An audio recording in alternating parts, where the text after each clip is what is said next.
We've arrived. Biden is attending the annual NATO summit. There you go. Biden is in Lithuania this morning for crucial meetings with America's allies in NATO. The leaders there have got a lot to talk about, but the main focus will be almost entirely on Russia and the threat it poses to Eastern Europe. Nancy Cordes has made her way to the summit in Vilnius. That's the capital of Lithuania, and she joins us now. Nancy, good morning. Good morning to you, Tony. And the leaders who are gathered here are starting out this summit with a win, an agreement to allow a powerful Nordic country to join the NATO alliance, a signal to Putin, they argue, that his unprovoked war against Ukraine has united the West against him. President Biden arrived in Lithuania's capital to good news. NATO member Turkey suddenly dropping its opposition to Sweden's NATO membership. Sweden will now follow Finland into the growing alliance. This is a historic moment. The adding of Finland and Sweden to NATO is consequential. This is the first meeting of NATO leaders since the Wagner mercenary group attempted mutiny in Russia last month. A Russian spokesman confirmed that Russian President Vladimir Putin met with Wagner leader Yevgeny Prigozhin 5 days after that uprising. And he didn't kill him? That's weak nuts, dude. How are you going to present yourself as the fucking charismatic strongman when you can't even kill Prigozhin? Like, what the fuck is going on? We don't know that. Is he alive or is he dead? Is he on Telegram still? Is he posting? Is he posting those weird pics on Telegram still? Or not?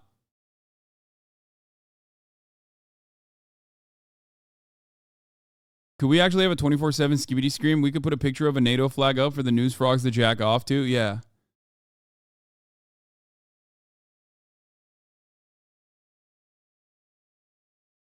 Because it was never a coup outside of the Western media. Yeah, dude, it totally looked not like Prigozhin was standing against it. Like, coup or not, come on. You can't fucking tell me that Prigozhin redirecting his troops, his battalion, back into Russian territory and then bitching out the southern leadership was not like a bad... It was not embarrassing for Vladimir Putin. Please.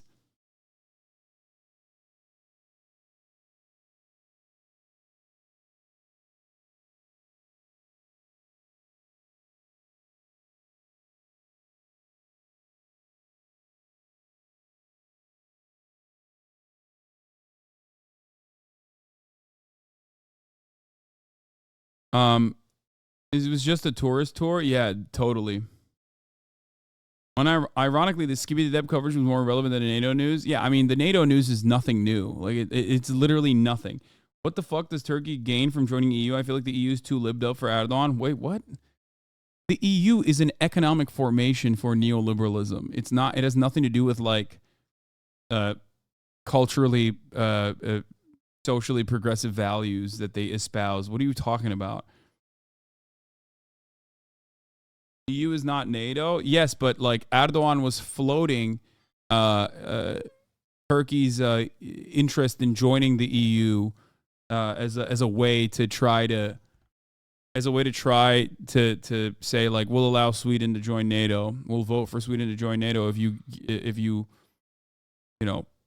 push for us to join the EU, which is never going to fucking happen. It's so stupid. The European Union does not want to border Syria, okay? It would be political fucking suicide for every politician. They're already utilizing refugees and the tiny amount of refugees in comparison to like how many Turkey took in as a major point of contention.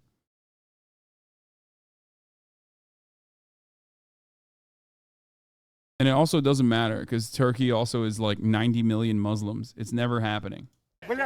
Prigozhin has not been seen since. Protecting NATO. Turkey could not join EU with Erdogan at the helm? No, Turkey could not join EU ever. Do you think Erdogan is the first Turkish leader that has tried to get Turkey to join the European Union? Get out of here. No, this has been a pipe dream for Turkish leadership since the beginning of time, since the beginning of Turkey itself. Okay? I'm Turkish. I've been hearing Turkish leaders say that we are going to modernize and we are going to liberalize and we are going to join EU for a century. Okay? Almost.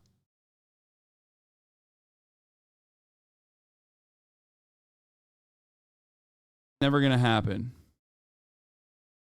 Even before they officially made, made efforts, that's always been a thing that people have talked about. It doesn't matter. Turkey is a Muslim nation. It's not going to happen. Okay?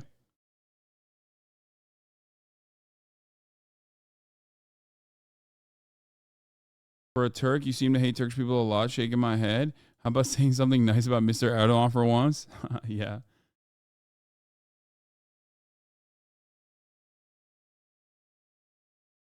This sounds wrong, but the EU will never allow a Muslim country in. Yeah, I mean, they will never allow a Muslim nation with 90 million Muslims in it that also is bordering other Muslim countries. Okay? It's just not, like, that is a fucking ridiculous. Also, people always say famous HasanAbi predictions, let's go, as like a joke. But like, you can only point to one instance and not the 700,000 instances where I was absolutely fucking on the money. It's literally one time. The one time. It's just the maximum amount of copium that some of you dumbest motherfuckers in the chat always go back to. And even then, my analysis was sound on the fucking situation. I hate responding to this over and over again. How do you deal with little dudes popping off on you in public? What do you mean little dudes? Pops off on me in public. What are you talking about?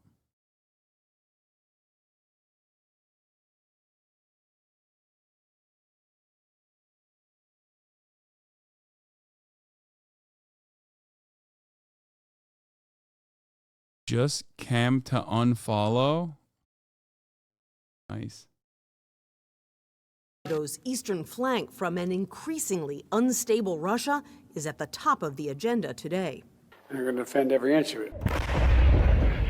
And as Russia's assault on Ukraine enters its 17th month, leaders here say they'll unveil a long-awaited reform path today that Ukraine can take to someday join NATO itself. How long do you anticipate it will take Ukraine to make those reforms once the war has ended? I can't put a timetable on it. I don't believe that you will see that coming out of here. This is about the substance of democratic and security sector reforms and getting those right. But that approach appears to be too vague for Ukrainian President Volodymyr Zelensky, who is on his way here right now and just issued a scathing statement saying that it's, quote, unprecedented and absurd to place new requirements on Ukraine without a specific timetable for. It's like Ukrainians watching Sweden join NATO immediately. Well, they've been asking for years. For NATO membership, he says it's only going to embolden Russia and that he's prepared to make that case when he gets here later today. Gail? Nancy, we thank you. Also joining us now from Lithuania is Secretary of State Antony Blinken. Mr. Secretary, always good to see you. I know you're very busy today, so thank you for taking the time. Morning, Gail. Let's start. We know Sweden is now following Finland into NATO. What message do you think that this will send to Russia? Or what message do you want it to send, if any? Well, it sends two messages. First of all, our alliance is stronger. It's bigger with two new members, Finland and now Sweden. And it's more united than ever. And Ukraine will never join NATO, then the rest would have to officially and militarily support Ukraine. Thoughts? I mean, Ukraine will never join NATO right now because it's actively under conflict. But if that conflict were to end one day, that would mean that they have like totally fucking destroyed Russian conventional forces. And somehow there was no nuclear bomb that happened, in which case they very well could join NATO. Yeah. At this stage, Ukraine joining NATO could be a realistic reality as long as the war, like the Russian invasion, is ended. You know what I mean? Which unlikely. And in terms of Russia's aggression against Ukraine, it's sending a very strong message to Putin that he's not going to outlast us. He's not going to outlast Ukraine. And the sooner he ends this war of aggression, the better. You know, President Biden made it very clear that he doesn't believe Ukraine is ready for NATO. What will it take, for the administration's point of view, for Ukraine to be ready? I know I've heard you all say when the war is over. Is that it? So we're committed to what's called NATO's open door, to welcoming new members when they're ready for membership and when all of the allies agree to invite them in. Ukraine has made good progress in that direction, and that's going to be reflected at the summit. At the same time, the Ukrainians and others are the first to acknowledge that they have more work to do, continuing to reform their military, continuing to deepen democratic reforms. You're going to see that come out of the summit as well.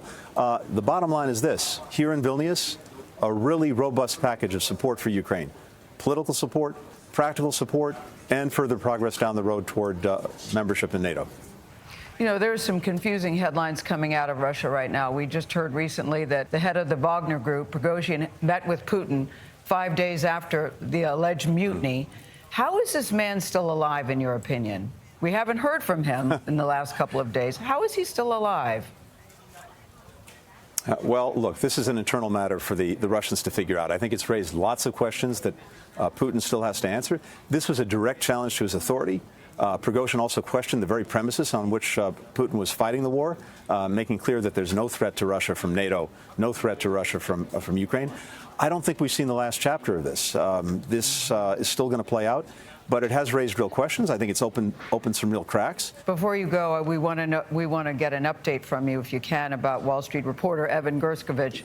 You know, we're all very worried about him. We hear that we've heard Russia may be open to a swap. Is that true? And if so, what can you tell us about that? So Evan's now been unjustly detained for more than 100 days. We have another American in Russia, Paul Whelan, unjustly detained for even longer. My number one responsibility, Secretary of State, is to look out for the security, the well-being of Americans around the world, especially those who are being unjustly detained. And we've gotten many Americans out. I'm determined to bring Evan home, to bring Paul home, to bring others home.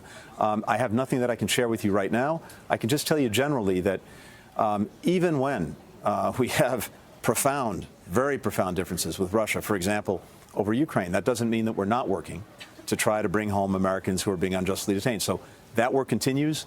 I'm very much focused on it, but nothing that I can share with you right now. All right. We're all thinking of him. We thank you so much for your time. Thanks, Gail. Good to be with you. It's a tough situation. And there's nobody more military than me, Caitlin. My dad was military, career military.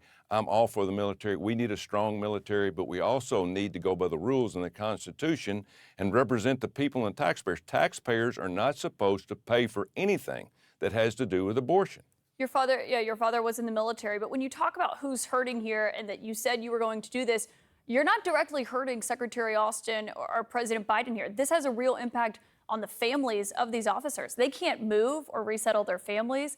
They can't enroll their kids in schools. Their spouses can't take new jobs, wherever they're going to be stationed next. This keeps members of the military who are getting promoted from getting that pay raise. You realize that, right? Well, first of all, if I thought it was hurting readiness or recruiting, who's this hillbilly? He's the ultimate skibbity dub dub yes man, dude. What do you mean? It's Tommy skibbity dub Tupperville.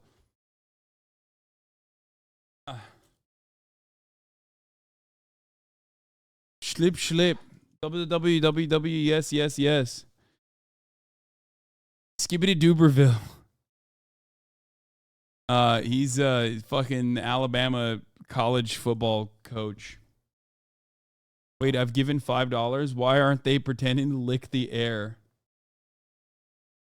Yeah, we're gonna. We finally made it back in Japan. Yes, we're gonna watch this later. Flying to Japan to challenge a pro sumo wrestler. Finally, a vlog is out. This just in. Justice Department says no longer believes Donald Trump should have immunity in a lawsuit over his 2019 response to E. Jean Carroll's accusation of sexual assault.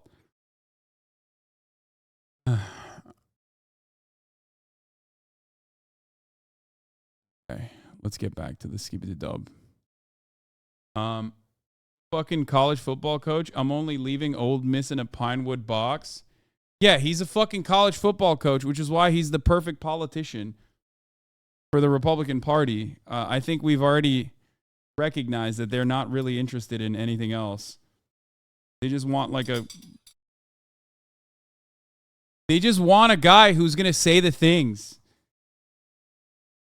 And he says the things real well. He's like incredibly and profoundly dumb. Son, are you friends with Mason? Mason. The numbers Mason? Or Mason Gooding? From Scream. Because if you're talking about Mason, yes, I am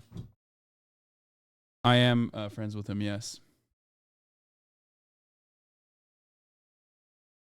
The numbers mean Mason. Suma Mason? Are you talking about Suma Mason? Sue me Mason, brother? Dollar moots? No, like we have hung out in person. We're not like moots on Twitter or anything. Like we know each other in the real world.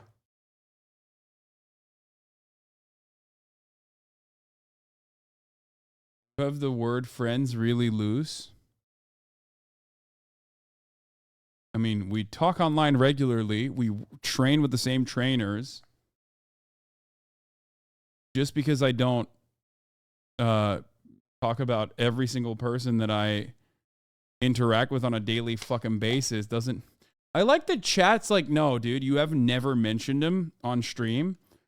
So that implies that you are not really friends. Like your definition of friends is real fucking loose, dude. Ironic considering I was planning on having him on stream soon as well.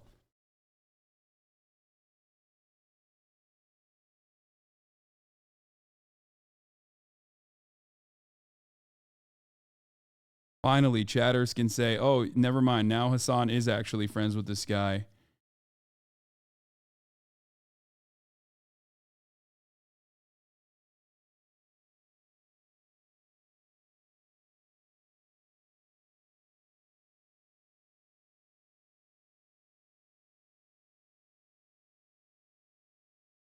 Who's Mason?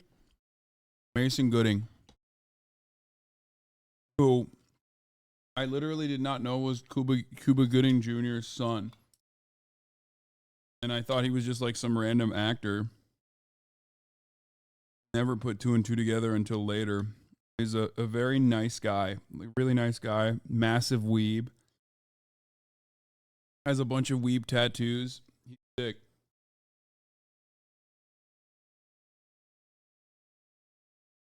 Those are very hot.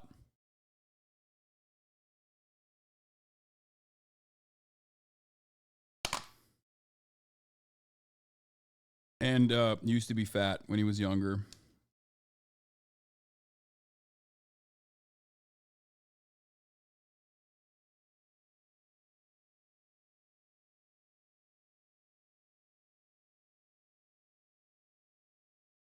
Tattoo probably never. Doing it. I've talked to generals and admirals. They said, Coach, we're going to be able to get this done. We'll work through this.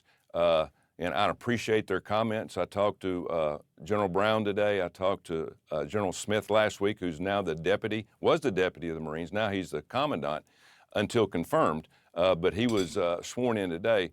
But you got to think about this. We say we're hurting the families, but I want you to think about this.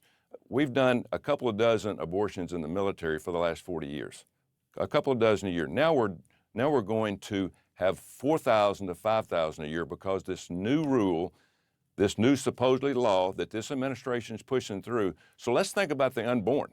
Let's think about the young people that are not going to be able to get in the military and be part of this country. Let's think about them. But where are you getting those numbers from? We had a outside service look into it, calculate it, go through it with a fine-tooth comb, and we sent that to the SecDef. We sent it to all the people in the White House. They knew. I love the guy who's like blocking military money is concerned about the end of life of the unborn. It's like, bro, what do you think the military does? We don't like that the military's killing children. Only Iraqi children. Okay? What do you mean? You're not killing American babies. I don't want that. I want Iraqi babies only. Knew this was going to happen. They knew how many more there were going to be. So you got to look at the facts here. You know, facts first. I mean, But that's your motto. It's not illegal on a national basis. I mean, it's up to the states right now. They get to decide.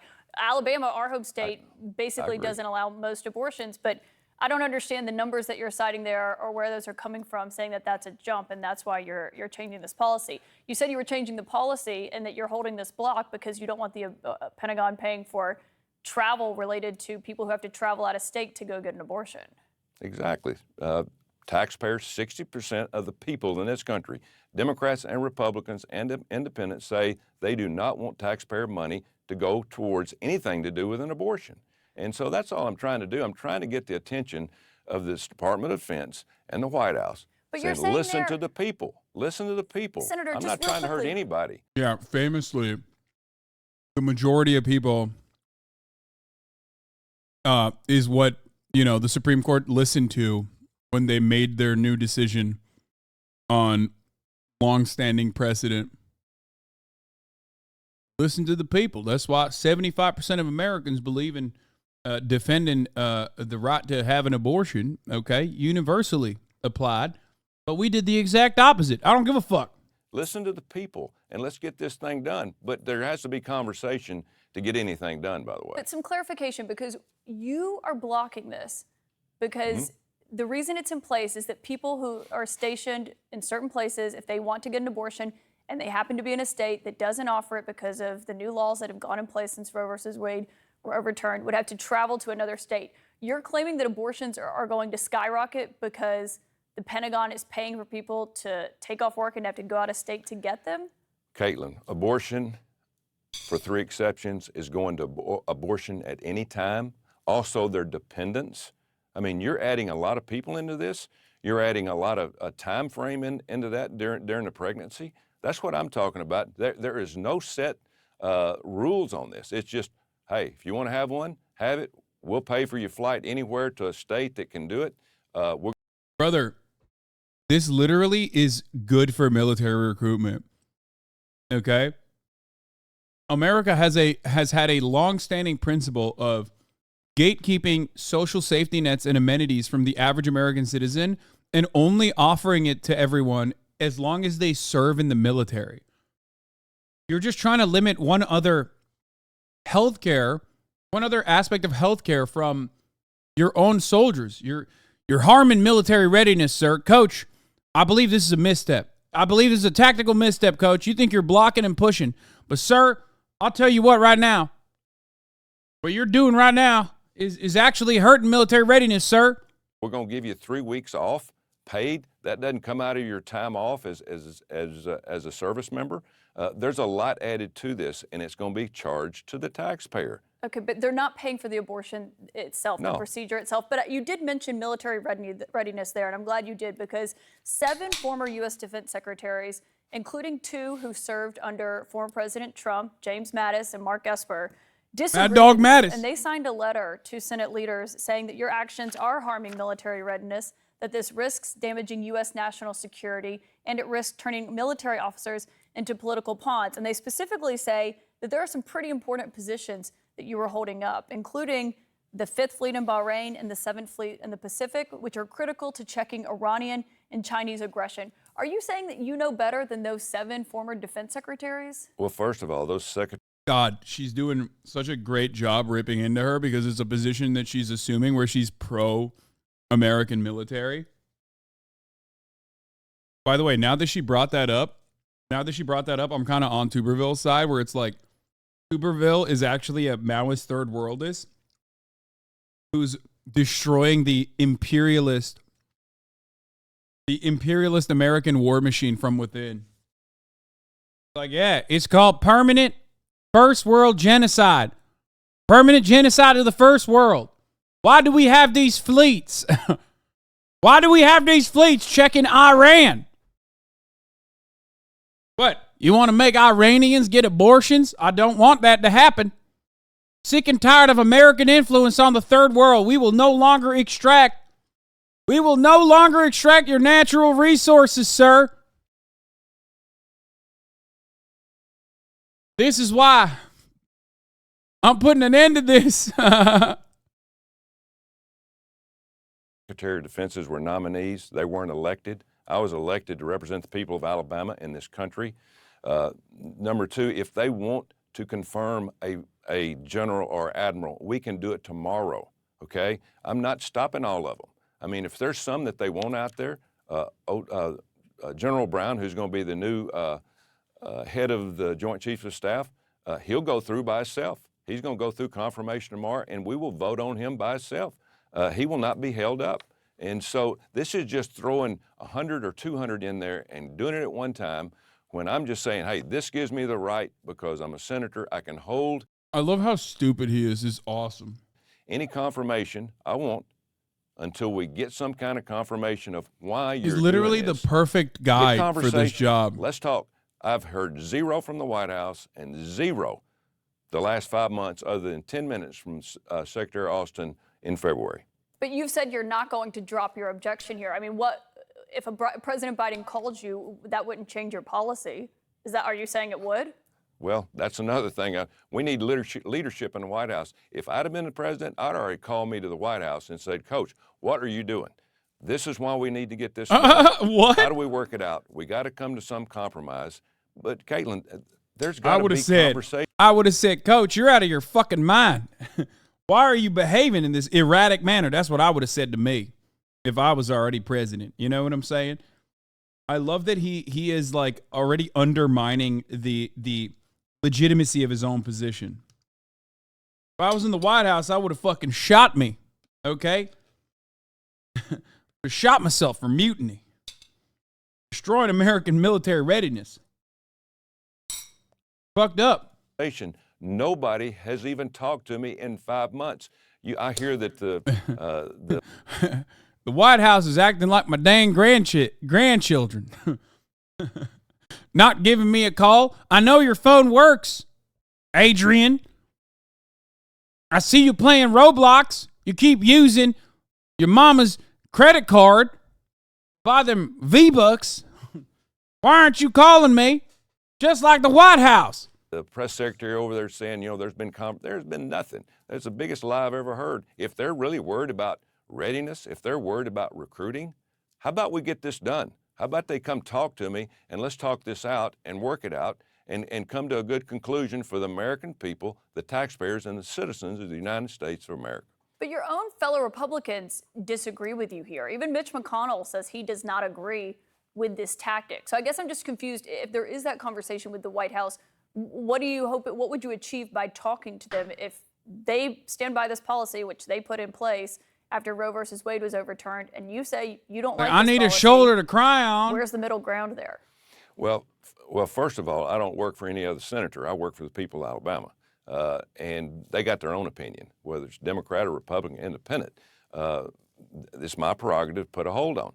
But the one thing that I want to do is make sure that the American taxpayer has a say-so in whether we pay for anything to do with abortion. That is what I'm trying to do. I'm not trying to stop any confirmations. I'm not trying to be hard-headed about this. I just want some conversation and get a reasonable explanation of why we're doing this. And there's been zero. Well, I just want to repeat, it's members of the military who are paying the price for this policy that you've chosen to take up. Awesome. But speaking of the military, I do want to give you a chance to clarify some comments you made recently on white nationalists Caitlin, you hear about J.D. Pond? That's me. serving in the military. For those, It's proletarian revolution, a dictatorship of the proletarian.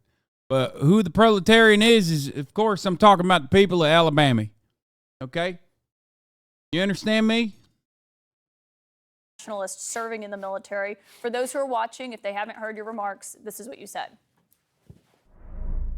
Do you believe they should Awesome. allow white nationalists in the military? Well, they call them that. I call them Americans. Hell yeah, brother. Roll Tide, baby. Even though he Do you wasn't want to U of explain A, those right? He comments, was. Senator? Yeah, first of all, I'm totally against any type of racism, okay? I was a football coach for 40 years, and I dealt There's a lot of with, blacks and in there. had opportunity to be around more minorities than anybody up here on this field. Yeah, but he when our literally said that. I was joking. Oh, no.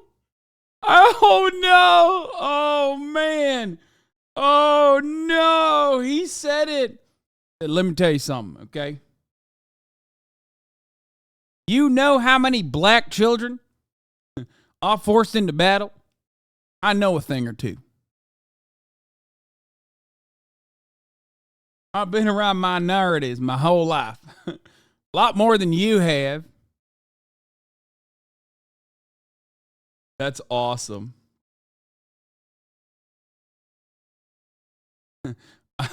I've been working young black men for free for a very long time as a part of my career, okay? You can say I know a thing or two about that.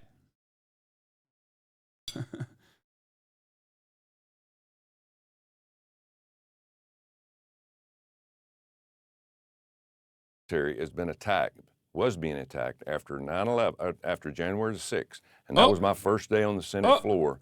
I thought it was outrageous of what senators from the Democratic side, Chuck Schumer said on the floor that night, calling out people, calling people racist, calling people nationalists, white nationalists. White nationalists is just another word that they want to use other than racism.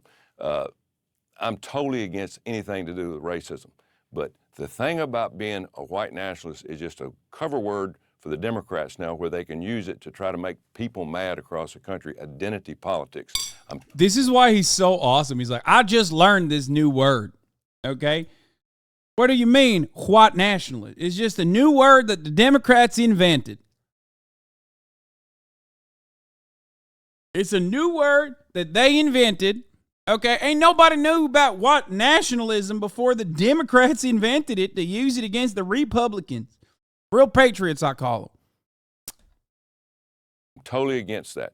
But I'm for the American people. I'm for military.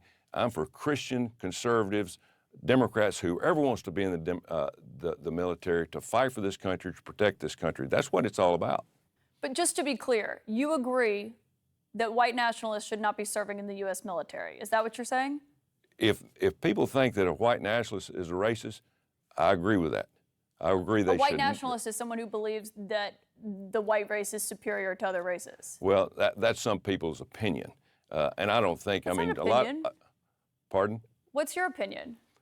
My opinion of a white nationalist, if somebody wants to call him white nationalist, to me is an American. It's an American. Now, if that white nationalist is a racist, I'm totally against anything that they want to do, because I am 110% against racism. But I want somebody. I'm telling you, he's like a Jimmy Dore style MAGA communist, dude. He's like, no more. We're stopping permanent genocide in the first world. Okay, number one. Number two, we have to do an alliance. We had to do an alliance with the white nationalists, because do they not bleed red, white, and blue? They do. Any man is still a worker, okay? Doesn't matter. He's Nazball, dude. He's...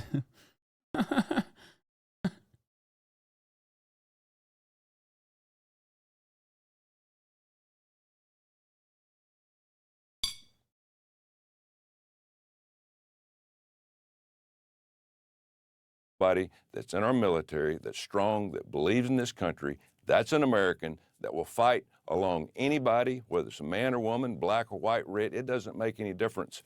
And so I'm totally against identity politics. I think it's ruining this country, and I think that Democrats ought to be ashamed for how they're doing this, because it's dividing this country and it's making this country weaker every day.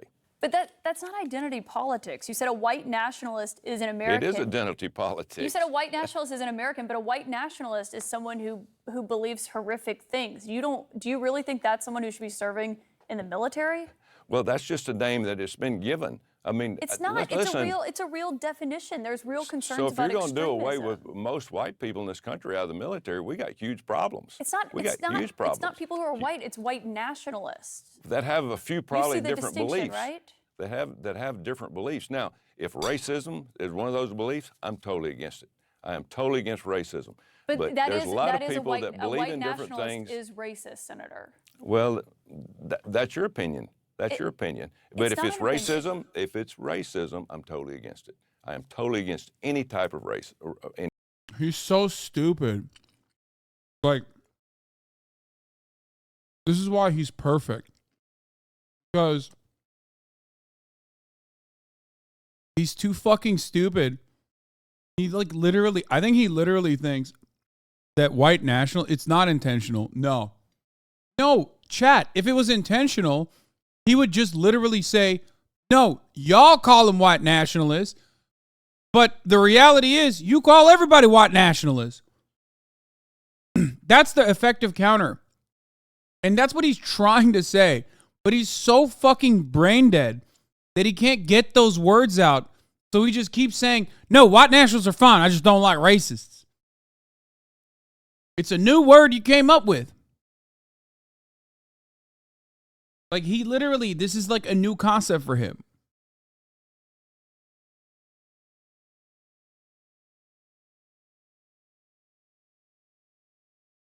You get it? I don't think he knows what he's doing. I'm sorry. I think Tommy Tuberville is genuine in how stupid he is.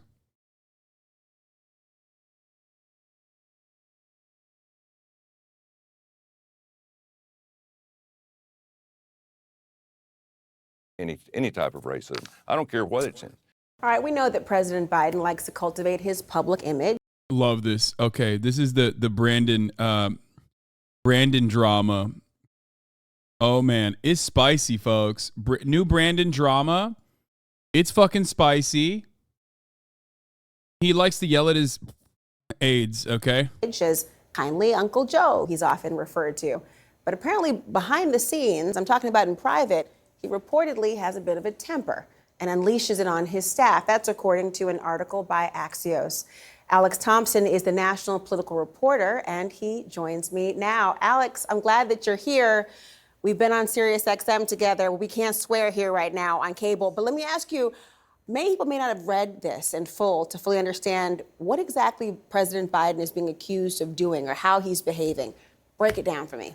Yeah, so, in public, maybe he'll whisper a bit when he's trying to make a point, but behind closed doors, he's prone to yelling. It's much saltier language, and he'll really angrily grill into his staff to the point that some staffers are actually a bit afraid to meet alone with the president. Really? And sometimes they'll bring in an extra person or two in order so that the firing line is a little bit distributed among several different staffers. This runs really counter to the image that most people, I think, would have of President Biden. How are we knowing this? I mean, how do you get the reporting? Who's complaining about this? Is this current, former staff? Who?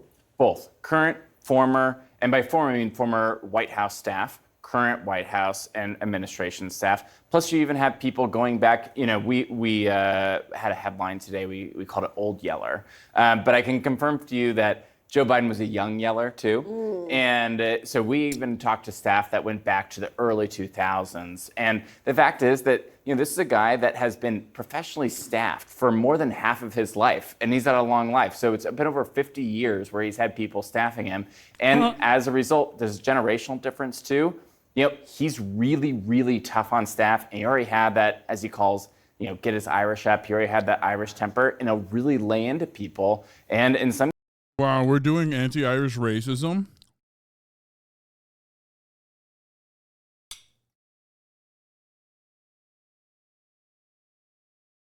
That's fucked up. That's messed up.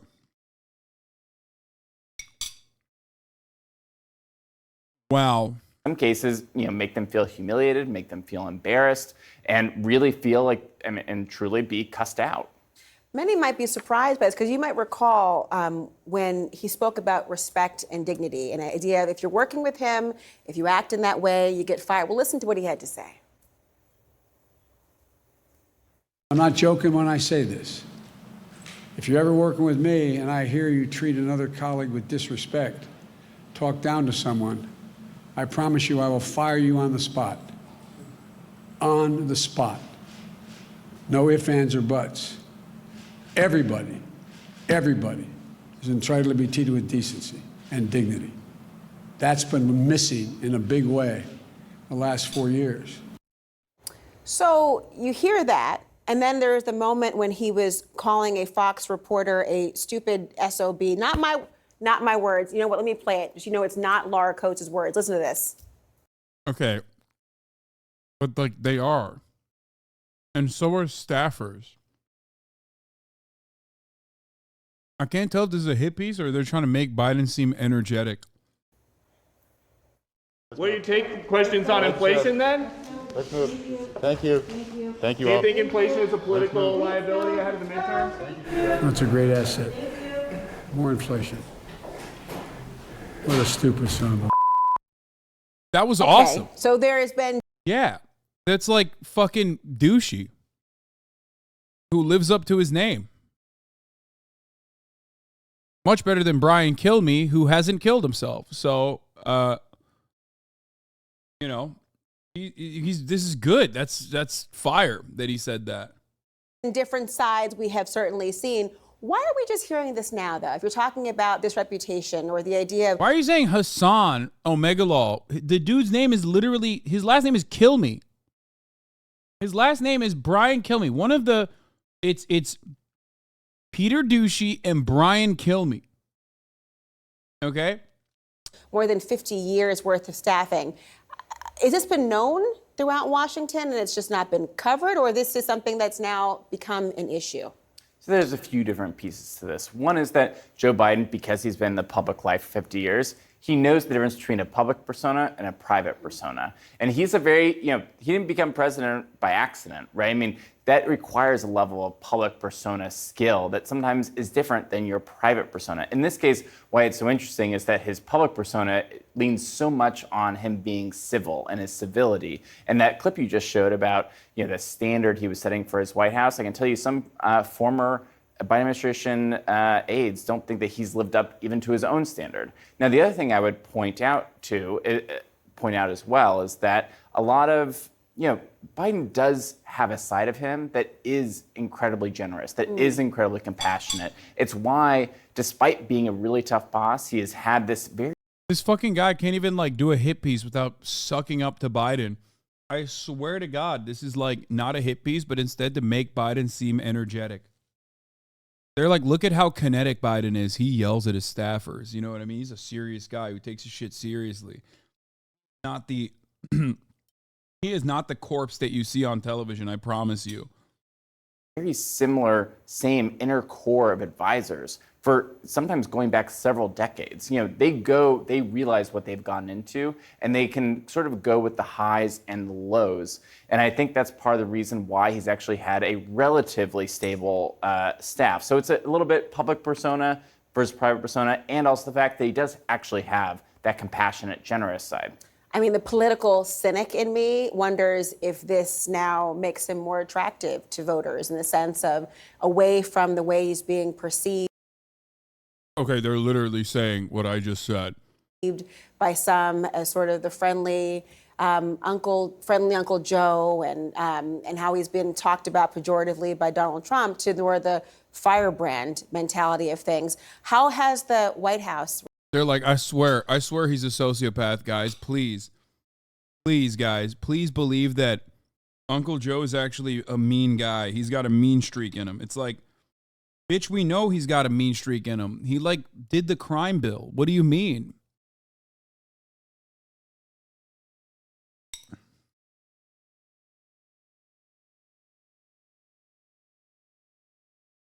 Received this. They must be thrilled by your reporting.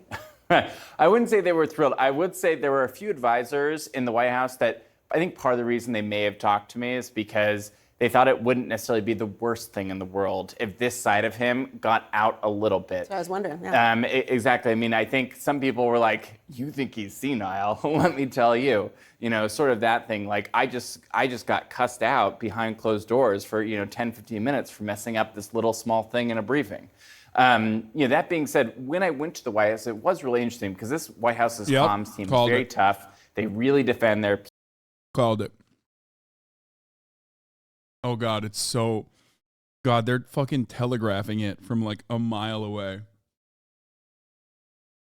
Oh, my God. It's so obvious what they're doing. Oh, Jesus Christ. Oh, my Lord. He's so hot when he gets angry, too, is what his staffers keep saying. his staffers keep saying how fucking sexy he is when he gets like really mad. They also kept saying he's just like a really hard worker, and that's his biggest problem, is that he cares too much about the American people. And also, you know, he's got a great body.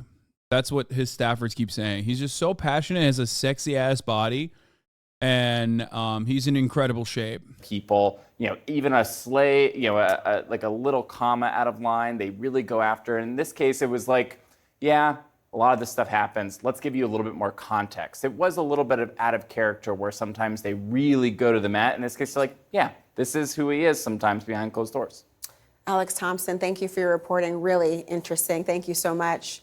New this morning, Donald Trump's legal team is asking the judge to hold off on setting a trial date in the former president's classified documents case. In a late-night court filing, Trump's legal team said the presidential election cycle, and the way they put it is, will create extraordinary challenges in the jury selection process. They want the trial delayed until after the 2024 election, contending that otherwise it will be virtually impossible to seat an impartial jury while Trump is running for the White House. Lawyers for Trump aide Walt Nauta are also looking for a delay. CNN. Why is Walt Nauta looking for a delay? He's not running for president. The fuck? Okay, here's what I think. Okay? The more I see stuff like this from the Trump camp, the more I realize, like, he might literally be running to save his ass. I know that's like a very libbed up take, but honestly, I do think that at this point, Donald Trump, like, wants to win so he doesn't go to jail.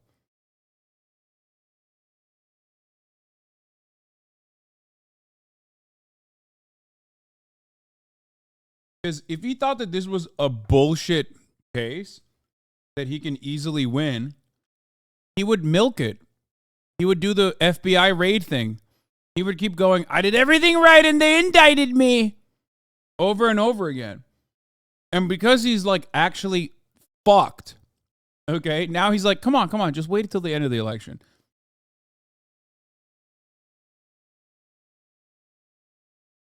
Please.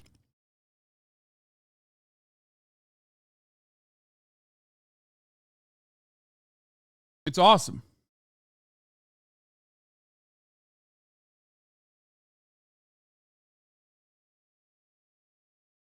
Paula Reed has much more on this one.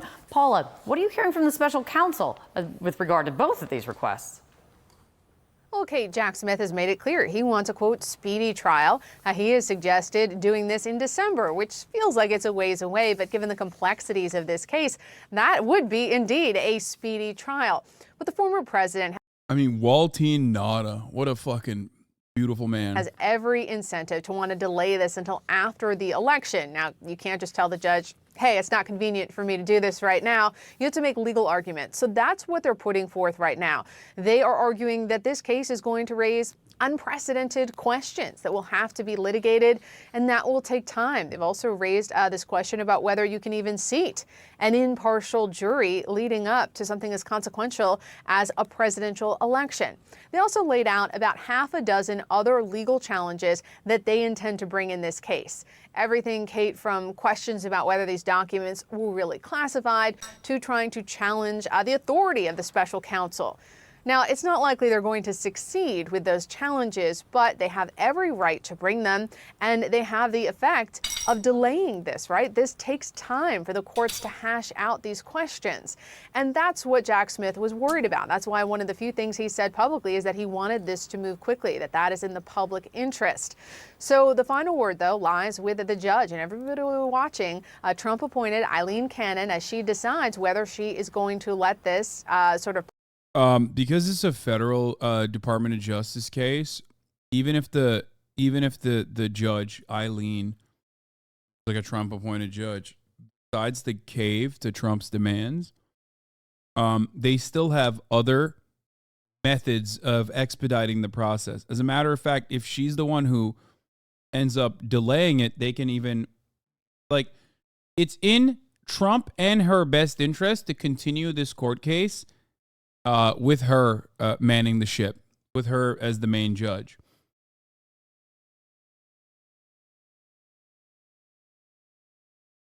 Because the reality is that if they move away from her, it's over. It's going to be so much worse for Donald Trump. Play out over a few years, or she too is going to push for a speedy trial. And finally, just one example of this is they had a hearing scheduled for this Friday. Walt Nauta wanted to delay that, and the special. That's a stupid argument. Won't get less famous after he's running, win or lose. No, first of all, it is a stupid argument because it's a desperate argument. But the reason why they're trying to make that argument is because, well, one, because they're desperate, and two, because they're trying to say, given how much power, or given how much he's going to be in the news due to the election cycle, like, it's impossible to get an impartial jury. Like, even more so than after the election. But the reality is, the reality is, it's already, it's impossible to find someone who doesn't know who the fuck Donald Trump is. He was the president.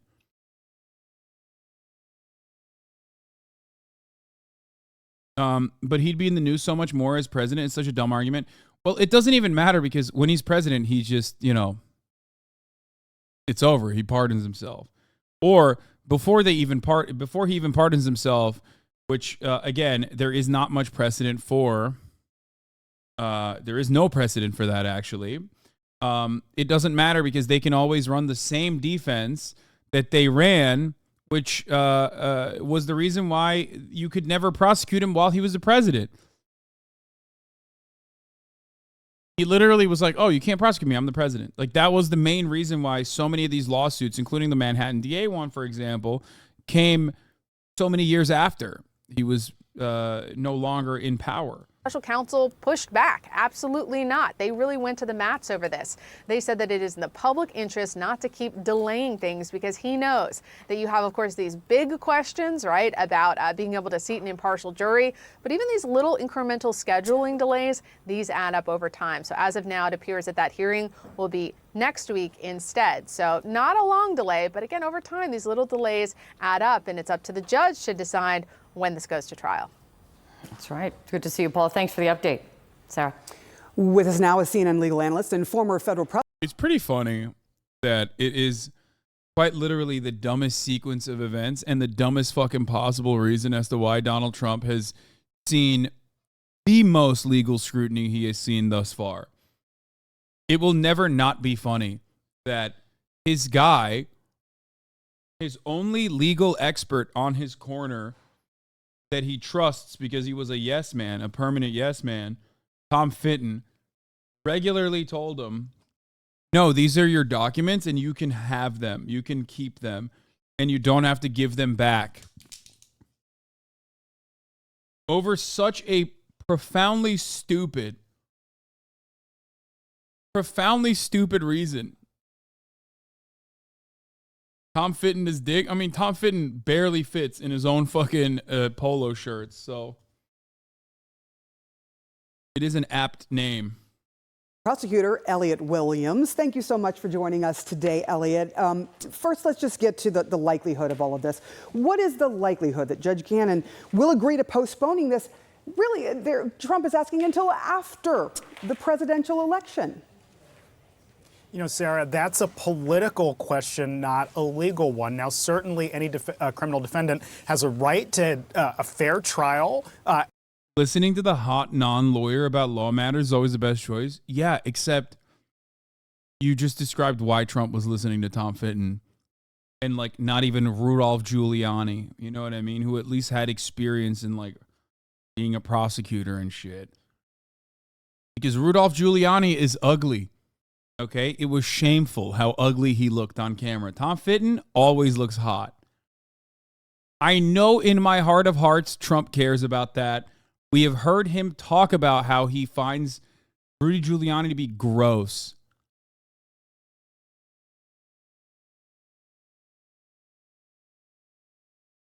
I'm not even kidding. I 100% believe he, like, respects Tom Fitton in the same way that I would. Because he is in great shape. At a reasonable time. Now, trying to postpone it until after the election, I think poses a few problems for President Trump. I think, number one, when it comes to juries, the law presumes and anticipates that jurors can be fair if instructed as to what their duties and obligations are. And a lot of jurors come in and say, I could never hold this person in judgment, and then the judge explains to them what the law is and says, okay, you have to do that, and often the juror will agree to it. So, number one, I think they actually probably can find a fair jury in a county of 1.1 million people. You can find 12 folks to do it. The other question is that, Trump is quite literally the most famous person on the planet, or at least one of them. Whether Wait, what? Oh, Alex came back and said, I've had skibbity stuck in my head. It's making me feel sick. You should have brought that up in the meeting. Yeah, pitched them skibbity toilet. All right, listen, we're gonna make a toilet and it's gonna have a fucking head that comes out of it in the toilet, yeah. And it's gonna sing skibbity dope dope dope, yeah. Nice. he's tried prior to the election or not, whether he's a candidate or not, his fame is still going to be an issue. So this whole idea that he just can't get a fair trial anywhere in Atlanta, I think is not going to hold much water. Yeah, you make a really good point. I mean, his name is known worldwide. That's not going to change during the election. I want to ask you about Trump's aide, Walt Nauta, because he is asking for a potty break. I already took her out of the potty earlier. Oh, good. Okay. Different reasons. When you see these two things coming, obviously Donald Trump helping to pay for his attorneys as well, do you think these two moves are really just a tactic to delay, or is this a reasonable request with Nauta saying, look, my attorney, my main attorney, is doing something else at the time, trying something else, but the prosecution says he has a Florida attorney that can do just fine? Sarah Seidner, stop. You're both right. Because number one, as a criminal defendant, he's entitled to a fair trial. And I think prosecutors and judges are often very careful on issues like this, because the one thing that can mess up a conviction and get it thrown out on appeal is jeopardizing or violating a defendant's speedy trial or just trial rights in general. So I think they're proceeding with a little bit of caution. Now, look, it does appear that he's trying to slow these proceedings down quite a bit with a number of these pleadings and filings. At a certain point, the judge can just set a trial date and say, and document on the record, these are all the opportunities that the prosecution has given the defendant. This is when all of our hearings were. This is, in fact, a fair trial date, and put it on the calendar and see what happens. But again, both the prosecutor and the judge have to proceed with a little bit of caution, because this could really jeopardize the case in the end.